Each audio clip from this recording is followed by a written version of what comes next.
Guys, welcome back to the channel. ಮೊದಲನೇದಾಗಿ ನಮ್ಮ ತಮಾಸೋ ಚಾಂಪಾ ಅವರ ಬಗ್ಗೆ ಮಾತಾಡೋದಾದ್ರೆ ನಿಮಗೆ ಗೊತ್ತಿರಬಹುದು, ತಮಾಸೋ ಚಾಂಪಾ ಅವರ ಕಾಂಟ್ರಾಕ್ಟ್ ಡಬ್ಲ್ಯೂ ಕಂಪನಿಯಲ್ಲಿ ಎಕ್ಸ್ಪೈರ್ ಆಯಿತು ಅಂಡ್ ಅವರು ಡಬ್ಲ್ಯೂ ಕಂಪನಿ ಜೊತೆ ಹೊಸ ಕಾಂಟ್ರಾಕ್ಟ್ ನ ಸೈನ್ ಕೂಡ ಮಾಡ್ಕೊಳ್ಳಿಲ್ಲ. ಡಬ್ಲ್ಯೂ ಅವರು ಕೂಡ ನಮ್ಮ ತಮಾಸೋ ಚಾಂಪಾ ಅವ್ರನ್ನ ರಿಲೀಸ್ ಮಾಡಿದ್ರು ಅಂಡ್ ನಿನ್ನೆ ನಡೆದಂತಹ AW ಶೋ ಅಲ್ಲಿ ಈಗಾಗಲೇ ಅವರು ಅಪಿಯರೆನ್ಸ್ ಕೂಡ ಕೊಟ್ಟಿದ್ದಾರೆ. ಎಸ್ ಅಫಿಷಿಯಲ್ ಆಗಿ ನಮ್ಮ ತಮಾಸೋ ಚಾಂಪಾ ಅವರ ಡೆಬ್ಯೂ ನಮಗೆ AW ಕಂಪನಿಯಲ್ಲಿ ನೋಡೋದಕ್ಕೆ ಸಿಕ್ಕಿದೆ. ಸೊ ಅಫಿಷಿಯಲಿ ನಮ್ಮ ತಮಾಸೋ ಚಾಂಪಾ ಈಗ ಆಲ್ ಎಲಿಟ್ ಆಗಿದ್ದಾರೆ ಅಂತಾನೆ ಹೇಳ್ಬೇಕು. ಸೊ AW ಕಂಪನಿಯಲ್ಲಿ ಅವರ ಕರಿಯರ್ ಉನ್ನತ ಸ್ಥಾನಕ್ಕೆ ಹೋಗ್ಲಿ ಅಂತ ಕೇಳ್ಕೊಳ್ಳೋಣ.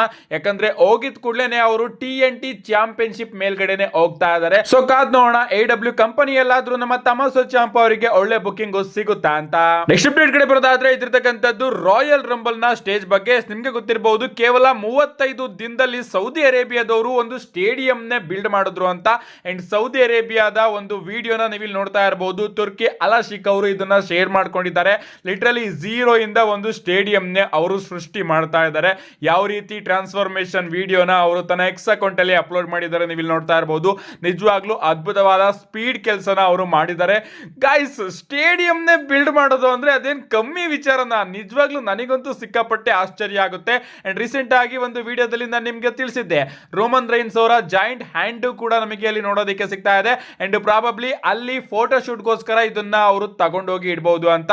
ಅಂಡ್ ಎಲೆನೈಟ್ ಅವರ ಸೈನ್ ಕೂಡ ಇತ್ತು. ಅಂಡ್ ನೀವು ಇಲ್ಲಿ ನೋಡ್ತಾ ಇರಬಹುದು, ಸ್ಟೇಡಿಯಂ ಸುತ್ತಮುತ್ತ ಡಬ್ಲ್ಯೂ ಅವರು ಸೂಪರ್ ಸ್ಟಾರ್ಸ್ ಗಳ ಸ್ಟ್ರಕ್ಚರ್ಸ್ ರೀತಿ ಅವರ ಐಟಮ್ಸ್ ನ ಹಾಕಿ ಇಟ್ಟಿದ್ದಾರೆ. ಫ್ಯಾನ್ಸ್ ಗಳು ಹೋಗಿ ಹೋಗಿ ಅಲ್ಲಿ ಫೋಟೋಸ್ ಗಳನ್ನ ತೆಗೆಸ್ಕೊತಾ ಇದ್ದಾರೆ. ಅಂಡರ್ಟೇಕರ್ ಅವರ ಗ್ರೇವ್ ಯಾರ್ಡ್ ಕೂಡ ನೀವು ಇಲ್ಲಿ ನೋಡ್ತಾ ಇರಬಹುದು. ಸೊ ಈ ಒಂದು ವಿಚಾರಕ್ಕೆ ಈ ರೀತಿ ಫೋಟೋ ಶೂಟ್ ನ ಅಟ್ಮಾಸ್ಫಿಯರ್ ನ ಕ್ರಿಯೇಟ್ ಮಾಡೋದಕ್ಕೆ ರೋಮನ್ ರೈನ್ಸ್ ಅವರ ಜಾಯಿಂಟ್ ಹ್ಯಾಂಡ್ ಕೂಡ ತಗೊಂಡೋಗಿದ್ದು. ನೆಕ್ಸ್ಟ್ ಅಪ್ಡೇಟ್ ಕಡೆ ಬರೋದಾದ್ರೆ ಇದಿರ್ತಕ್ಕಂಥದ್ದು ನಮ್ಮ ಫಿನಾಮಿನಲ್ ಒನ್ AJ ಸ್ಟೈಲ್ಸ್ ಅವರ ಬಗ್ಗೆ. ನಿಮಗೆ ಗೊತ್ತಿರಬಹುದು, AJ ಸ್ಟೈಲ್ ಅವರು ತನ್ನ ಕರಿಯರ್ ನ ರಾಯಲ್ ರಂಬಲ್ ಅಲ್ಲಿ ಆನ್ ದ ಲೈನ್ ಇಟ್ಟಿದ್ದಾರೆ. ಅಂಡ್ ಪ್ರಾಬಬ್ಲಿ ಡಬ್ಲ್ಯೂ ಕಂಪನಿಯಲ್ಲಿ AJ ಸ್ಟೈಲ್ ಅವರ ಕರಿಯರ್ ರಾಯಲ್ ರಂಬಲ್ ಅಲ್ಲಿ ಎಂಡ್ ಆಗಬಹುದು. ನಾನು ಯಾಕೆ ಈ ರೀತಿ ಡಬ್ಲ್ಯೂ ಕಂಪನಿಯಲ್ಲಿ ಮಾತ್ರ ಎಂಡ್ ಆಗುತ್ತೆ ಅಂತ ಹೇಳ್ತಾ ಇದ್ದೀನಿ ಅಂದ್ರೆ, ಪ್ರಾಬಬ್ಲಿ ಗೈಸ್ ಡಬ್ಲ್ಯೂ ಕಂಪನಿಯಲ್ಲಿ ತನ್ನ ಕರಿಯರ್ ನ ಎಂಡ್ ಮಾಡ್ಕೊಂಡಂತಹ AJ ಸ್ಟೈಲ್ ಅವರು TNA ಗೆ ಹೋಗುವಂತಹ ಚಾನ್ಸಸ್ ಗಳು ಜಾಸ್ತಿ ಕಾಣಿಸ್ತಾ ಇದೆ. ನಿಮ್ಗೆ ಗೊತ್ತಿರಬಹುದು, TNA ಚಾಂಪಿಯನ್ಶಿಪ್ ಕೂಡ ಅವರು ಗೆಲ್ಲಬಹುದು ಅಂತ ರೀಸೆಂಟ್ ಆಗಿ ರೂಮರ್ಸ್ ಗಳು ಬರ್ತಾ ಇತ್ತು. ಅಷ್ಟೇ ಅಲ್ಲ, ರೀಸೆಂಟ್ ಆಗಿ ನಮ್ಮ AJ ಸ್ಟೈಲ್ ಅವರು P1 ಹಾಗೆ ದ ಫಿನಾಮಿನಲ್ AJ ಸ್ಟೈಲ್ ಅನ್ನೋ ಒಂದು ಟ್ರೇಡ್ ಮಾರ್ಕ್ ನ ಕೂಡ ಸೈನ್ ಮಾಡ್ಕೊಂಡಿದ್ದಾರೆ. ಸೊ ಇದು ಎಲ್ಲೋ ಹಿಂಟ್ ನ ಕೊಡ್ತಾ ಇದೆ. ನಮ್ಮ AJ ಸ್ಟೈಲ್ ಅವರು ತನ್ನ ಕರಿಯರ್ ನ ರಾಯಲ್ ರಂಬಲ್ ಅಲ್ಲಿ ಆನ್ ದ ಲೈನ್ ಇಟ್ಟಿದ್ದಾರೆ. ಬಟ್ ಬರೀ ಅವರು ಡಬ್ಲ್ಯೂ ಕರಿಯರ್ ನ ಮಾತ್ರ ಆನ್ ದ ಲೈನ್ ಇಟ್ಟಿದ್ದಾರೆ. ಸೊ ಡಬ್ಲ್ಯೂ ಕಂಪನಿಯಿಂದ ಅವರು ಹೊರಗಡೆ ಹೋದ್ಮೇಲೆ ಬೇರೊಂದು ಕಂಪನಿಗೂ ಕೂಡ ಹೋಗ್ಬೋದಲ್ವಾ. ಅದಕ್ಕೋಸ್ಕರ ರೂಮರ್ಸ್ ಗಳು ಬರ್ತಾ ಇದೆ, TNA ಗೆ ಪ್ರಾಬಬ್ಲಿ ನಮ್ಮ AJ ಸ್ಟೈಲ್ ಅವರು ಹೋಗ್ಬಹುದು. ಅದಕ್ಕೋಸ್ಕರ ಅವರು ಟ್ರೇಡ್ ಮಾರ್ಕ್ ಗಳನ್ನು ಕೂಡ ತನ್ನ ನೇಮ್ ಗೆ ತಗೋತಾ ಇದ್ದಾರೆ ಅಂತ. ಏನೇ ಆಗ್ಲಿ, ನನ್ನ ಪ್ರಕಾರ ರಿಟೈರ್ಡ್ ಆಗೋ ಚಾನ್ಸಸ್ ಕಮ್ಮಿ ಕಾಣಿಸ್ತಾ ಇದೆ. ಬಟ್ ಆದ್ರೂ ಕೂಡ ಒಂದ್ ರೀತಿ ಅನ್ಪ್ರೆಡಿಕ್ಟಬಿಲಿಟಿ ಈ ಒಂದು ಮ್ಯಾಚ್ ಅಲ್ಲಿ ತುಂಬಿ ತುಳುಕ್ತಾ ಇದೆ.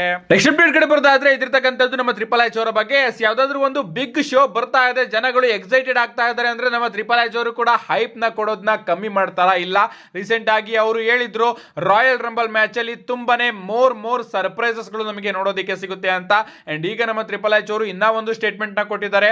ಅದೇನಪ್ಪಾ ಅಂದ್ರೆ, ಈ ಬಾರಿಯ ಮೆನ್ ಹಾಗೆ ವಿಮೆನ್ಸ್ ರಾಯಲ್ ರಂಬಲ್ ಈ ಎರಡು ಮ್ಯಾಚ್ ಗಳು ಕೂಡ ಸಿಕ್ಕಾಪಟ್ಟೆ ಎಪಿಕ್ ಆಗಿರುತ್ತೆ ಅಂತ. ಕಳೆದ ವರ್ಷನೂ ಕೂಡ ಎಪಿಕ್ ಆಗಿತ್ತು, ಬಟ್ ಯಾವ ರೀತಿ ಅದು ಎಂಡಿಂಗ್ ಅಲ್ಲಿ ಬ್ಲೆಂಡರ್ ಆಗೋಯ್ತು ನಿಮ್ಗೆ ಗೊತ್ತಿರಬಹುದು. ಅಂಡ್ ಈ ವರ್ಷ ಆ ಒಂದು ಬ್ಲೆಂಡರ್ ನ ಡಬ್ಲ್ಯೂ ಅವರು ಮಾಡದೇ ಇರ್ಲಿ, ಈ ವರ್ಷ ನಿಜವಾಗ್ಲೂ ಕೂಡ ಎಪಿಕ್ ಆಗಿರ್ಲಿ ಅಂತ ಕೇಳ್ಕೋಣ. ನೆಕ್ಸ್ಟ್ ಅಪ್ಡೇಟ್ ಕಡೆ ಬರೋದಾದ್ರೆ ಇದಿರ್ತಕ್ಕಂಥದ್ದು ನಮ್ಮ ಸೆತ್ ಫ್ರೀಕಿನ್ ರಾಲಿನ್ಸ್ ಅವರ ಬಗ್ಗೆ. ರೀಸೆಂಟ್ ಆಗಿ ನಮ್ಮ ESPN ಅವರ ಜೊತೆ ಸೆತ್ ರಾಲಿನ್ಸ್ ಅವರ ಇಂಟರ್ವ್ಯೂ ನಮಗೆ ನೋಡೋದಕ್ಕೆ ಸಿಗುತ್ತೆ. ಅಂಡ್ ಅದರಲ್ಲಿ ಅವರ ಬಳಿ ಪ್ರಶ್ನೆನ ಕೇಳಲಾಗುತ್ತೆ, ನೀವು ಡಬ್ಲ್ಯೂ ಕಂಪನಿಯಲ್ಲಿ ಸದ್ಯಕ್ಕೆ ಯಾರನ್ನ ಜಾಸ್ತಿ ದ್ವೇಷಿಸ್ತೀರಾ ಅಂತ. ಅಂಡ್ ಆಗ ನಮ್ಮ ಸೆತ್ ರಾಲಿನ್ಸ್ ಅವರು ಹೇಳ್ತಾರೆ, ಇಲ್ಲಿದನಲ್ಲ CM ಪಂಕ್, ಇವನನ್ನೇ ನಾನು ಜಾಸ್ತಿ ದ್ವೇಷ ಮಾಡೋದು. ಈಗ ಇವನ ಬಳಿ ವರ್ಲ್ಡ್ ಹೆವಿವೇಟ್ ಚಾಂಪಿಯನ್ಶಿಪ್ ಇದೆ. CM ಪಂಕ್ ಆ ಒಂದು ಚಾಂಪಿಯನ್ಶಿಪ್ ನ ಚೆನ್ನಾಗಿ ನೋಡ್ಕೋ, ಆ ಒಂದು ಚಾಂಪಿಯನ್ಶಿಪ್ ನ ಬೆಚ್ಚಗೆ ಇಟ್ಕೊಂಡಿರು.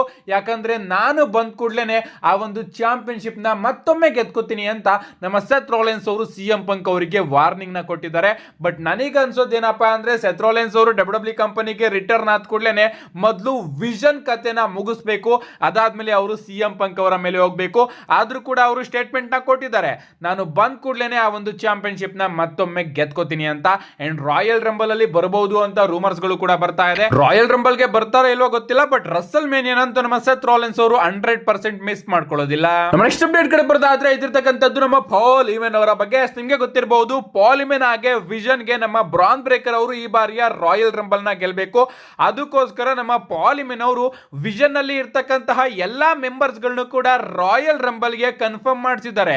Bran Breakker, Bronson Reed, Austin Theory, Logan Paul ಇಷ್ಟು ಜನನು ಕೂಡ ರಾಯಲ್ ರಂಬಲ್ ಅಲ್ಲಿ ಇರ್ತಾರೆ. ಅಂಡ್ ಅವರೆಲ್ಲರೂ ಕೂಡ ಬ್ರಾನ್ ಬ್ರೇಕರ್ ಅವ್ರನ್ನ ಗೆಲ್ಸೋದಕ್ಕೆ ಹೆಲ್ಪ್ ಮಾಡ್ತಾ ಇರ್ತಾರೆ. ಅಷ್ಟು ಕೂಡ ಸಾಲ್ತಾ ಇಲ್ಲ ಅಂತ ಅನ್ಕೋತೀನಿ ನಮ್ಮ ಪಾಲಿಮಿನ್ ಅವರಿಗೆ.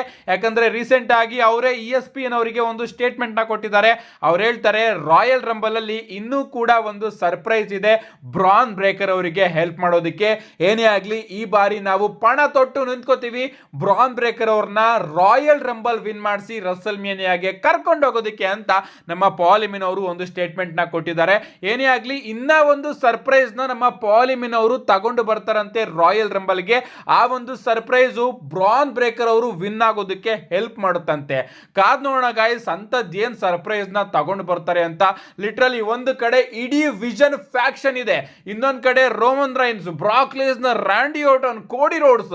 ಯಪ್ಪ ಈ ಬಾರಿಯ ರಾಯಲ್ ರಂಬಲ್ ಮಾತ್ರ ನೆಕ್ಸ್ಟ್ ಲೆವೆಲ್ ಫೀಲ್ ನ ಕೊಡ್ತಾ ಇದೆ. ನೆಕ್ಸ್ಟ್ ಅಪ್ಡೇಟ್ ಕಡೆ ಬರೋದಾದ್ರೆ ಇದಿರ್ತಕ್ಕಂಥದ್ದು ನಮ್ಮ ಜೇ ಉಸೋ ಅವರ ಬಗ್ಗೆ. ನಮ್ಮ ಜೇ ಉಸೋಗೆ ಒಂದು ಬಾರಿ ರಾಯಲ್ ರಂಬಲ್ ನ ಗೆದ್ದಿದ್ದು ಸಾಕಾಗಿಲ್ಲ ಅಂತ ಅನ್ಕೋತೀನಿ. ಅದಕ್ಕೋಸ್ಕರ ಅವರು ಇನ್ನೊಮ್ಮೆ ನಾನು ಈ ಬಾರಿಯ ರಾಯಲ್ ರಂಬಲ್ ನ ಗೆಲ್ತೀನಿ ಅಂತ ಹೇಳ್ತಾ ಇದ್ದಾರೆ. ನೀವು ಇಲ್ಲಿ ನೋಡ್ತಾ ಇರಬಹುದು ರೀಸೆಂಟ್ ಆಗಿ ನಮ್ಮ ಜೇ ಉಸೋ ಅವರ ಇನ್ಸ್ಟಾಗ್ರಾಮ್ ಸ್ಟೋರಿಯಲ್ಲಿ I am gonna win the Rumble again, lemme don't get hot ಅಂತ ಅವರು ಹೇಳಿದ್ದಾರೆ. ಅಂದ್ರೆ ನಾನು ಈ ಬಾರಿ ರಾಯಲ್ ರಂಬಲ್ ನ ಮತ್ತೊಮ್ಮೆ ಗೆಲ್ತೀನಿ, ನೀವು ಯಾರು ಕೂಡ ಕೋಪ ಮಾಡ್ಕೊಳ್ಳೋದಕ್ಕೆ ಹೋಗ್ಬೇಡಿ ಅಂತ. ಯಪ್ಪ ಜೇ ಉಸೋ ಅವರು ಇನ್ ಮುಂದೆ ಯಾವತ್ತೂ ಕೂಡ ರಾಯಲ್ ರಂಬಲ್ ನ ಗೆಲ್ಲೋದಿಲ್ಲ ಅಂಡ್ ಯಾವತ್ತೂ ಕೂಡ ಅವರು ಮೈನ್ ಇವೆಂಟ್ ಗೆ ಬರೋದಿಲ್ಲ. ನಮ್ಮ ಟ್ರಿಪಲ್ ಎಚ್ ಅವರು ಜೇ ಉಸೋ ಅವರ ಮೇಲೆ ಟ್ರಸ್ಟ್ ಮಾಡಿ ಅವರಿಗೆ ಪುಷ್ ನ ಕೊಟ್ರು, ಬಟ್ ಅದನ್ನ ಉಳಿಸ್ಕೊಳ್ಳೋದಕ್ಕೆ ನಮ್ಮ ಜೇ ಉಸೋ ಅವರ ಕೈಯಲ್ಲಿ ಆಗ್ಲಿಲ್ಲ. ನಮ್ಮ ನೆಕ್ಸ್ಟ್ ಅಂಡ್ ಫೈನಲ್ ಅಪ್ಡೇಟ್ ಕಡೆ ಬರೋದಾದ್ರೆ ಇದಿರ್ತಕ್ಕಂಥದ್ದು ನಮ್ಮ CM ಪಂಕ್ ಅವರ ಬಗ್ಗೆ. ರೀಸೆಂಟ್ ಆಗಿ ನಮ್ಮ CM ಪಂಕ್ ಅವರು ತನ್ನ ಇನ್ಸ್ಟಾಗ್ರಾಮ್ ಸ್ಟೋರಿಯಲ್ಲಿ ಈ 3 ಸ್ಟೋರಿಗಳನ್ನ ಅಪ್ಲೋಡ್ ಮಾಡ್ತಾರೆ. ಒಂದು CM ಪಂಕ್ ಆಗಿ ಕೋಡಿ ರೋಡ್ಸ್ ಅವರ ಫೋಟೋನ ಅಪ್ಲೋಡ್ ಮಾಡ್ತಾರೆ, 2 ಫಿನ್ ಬ್ಯಾಲರ್ ಆಗಿ CM ಪಂಕ್ ಅವರ ಫೋಟೋನ ಅಪ್ಲೋಡ್ ಮಾಡ್ತಾರೆ, 3 ಏಜ್ ಸ್ಟೈಲ್ ಆಗಿ CM ಪಂಕ್ ಅವರ ಫೋಟೋನ ಅಪ್ಲೋಡ್ ಮಾಡ್ತಾರೆ. ಇದರಲ್ಲಿ ಫಿನ್ ಬ್ಯಾಲರ್ ಅವರು ಹೋಗಿ CM ಪಂಕ್ ಅವರ ಮೇಲೆ ಅಟ್ಯಾಕ್ ಮಾಡಿದ್ರು, ಅದಕ್ಕೋಸ್ಕರ ಅದು ನೆನಪಾಯ್ತೈತೇನೋ ಅದಕ್ಕೋಸ್ಕರ ಅಪ್ಲೋಡ್ ಮಾಡಿದ್ದಾರೆ. ಇನ್ನೊಂದು ಏಜ್ ಸ್ಟೈಲ್ ಅವರ ಜೊತೆ ಮಂಡೇ ನೈಟ್ ರಾ ಅಲ್ಲಿ ಅವರು ಒಂದು ಮ್ಯಾಚ್ ಅಲ್ಲಿ ಕಂಪೀಟ್ ಮಾಡಿದ್ರು. ಪ್ರಾಬಬ್ಲಿ ಇದು ಅವರ ಫೈನಲ್ ಮ್ಯಾಚ್ ಅಂತ ಅನ್ಕೋತೀನಿ, ಏಜ್ ಸ್ಟೈಲ್ ಆಗಿ CM ಪಂಕ್ ಅವರ ನಡುವೆ ಆಗಿದ್ದು. ಅಂಡ್ ಅದನ್ನು ನೆನಪು ಮಾಡಿಕೊಂಡು ಈ ಒಂದು ಫೋಟೋನ ಅಪ್ಲೋಡ್ ಮಾಡಿರಬಹುದು. ಬಟ್ ಇಲ್ಲಿ ಕೋಡಿ ರೋಡ್ಸ್ ಆಗಿ CM ಪಂಕ್ ಅವರ ಫೋಟೋನ ಯಾಕೆ CM ಪಂಕ್ ಅವರು ಹಾಕಿದಾರೋ ನನಗಂತೂ ಗೊತ್ತಾಗ್ತಾ ಇಲ್ಲ. ಏನಾದ್ರೂ ಕೋಡಿ ರೋಡ್ಸ್ ಅವರ ಜೊತೆ ಫ್ಯೂಡ್ ನ ಇವರು ಟೀಸ್ ಮಾಡ್ತಾ ಇದಾರ, ಕಾದ್ ನೋಡ್ಬೇಕು ಗಾಯ್ಸ್. ಸದ್ಯಕ್ಕೆ ನಮ್ಮ CM ಪಂಕ್ ಅವರು ಕೂಡ ಕ್ರಿಪ್ಟಿಕ್ ಟೀಸ್ ಗಳನ್ನ ಮಾಡ್ತಾ ಇದ್ದಾರೆ. ನಿಮ್ಗೆ ಅನ್ಸುತ್ತೆ ಇದ್ರ ಬಗ್ಗೆ ನಿಮ್ಮ ಅನಿಸಿಕೆನ ಕಮೆಂಟ್ ಮಾಡಿ ಅಂತ ಹೇಳ್ತಾ see you guys in my next video.